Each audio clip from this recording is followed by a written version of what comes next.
20 years ago, Rwanda was rebuilding from genocide. Today, it's building algorithms. Forget coffee or cobalt, Rwanda is betting its future on data. A bold, some say reckless, plunge into artificial intelligence. But could this small nation become Africa's unlikely tech powerhouse, leapfrogging established economies and rewriting the rules of development? Rwanda, the digital frontier is now open. Africa, a continent often painted with broad strokes of hardship, its narratives frequently dictated from afar. But beneath the surface, a silent revolution is taking place. A shift in power. A reclaiming of destiny. For too long, the continent has been a consumer of technology, a passive observer in the digital age. But a new generation of African leaders is rewriting the script, forging their own paths, and harnessing the power of innovation to shape their own futures. Look at Rwanda. A nation synonymous with resilience, a nation that dared to rise from the ashes of unimaginable tragedy. While the world watched, Rwanda quietly but strategically embarked on a bold new vision. A vision built on the bedrock of digital transformation. Forget the stereotypes. Forget the outdated narratives. Rwanda is positioning itself to become Africa's first truly digital-first economy, and at the heart of this ambition lies artificial intelligence. Think about it. A country with limited natural resources deciding to bet big on AI. It's a calculated risk, a gamble on its greatest asset, its people. In 2018, the Rwandan government launched its National Strategy for Transformation, with digital transformation as a core pillar. And since then, the commitment has only deepened. From agriculture to healthcare, from finance to governance, AI is being woven into the very fabric of Rwandan society. They are not merely adopting technology, they are creating it. They are training the next generation of AI specialists, building local solutions to local problems, and refusing to be left behind in this new technological frontier. Kigali Innovation City is buzzing with startups attracting serious investment. But here's the hidden truth, the part they don't often tell you. Rwanda's AI strategy isn't just about economic growth. It's not just about technological advancement. It's about something much deeper. It's about reclaiming control and fundamentally shifting the balance of power. It's about data sovereignty. They understand that whoever controls the data, controls the future. And here's the what moment, Rwanda is quietly building its regional cloud infrastructure, an African-owned and operated platform. Why?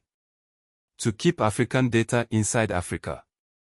To ensure that the wealth generated from African data benefits African people. This reimagining of data and its benefits is the untold story of African power shifts. Because for too long, the narrative of Africa has been one of dependency. A continent perpetually on the receiving end. But that narrative is fracturing.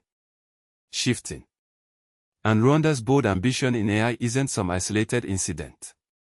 It's a symptom of a deeper, more profound change underway. The old world order, where power flowed predominantly westward, is being challenged. New alliances are being forged, new partnerships explored.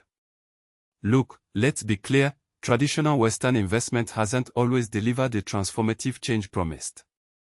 Often mired in bureaucracy, or tied to conditionalities that stifled true African innovation. Enter China. Since the year 2000, China has poured over $2 trillion into Africa.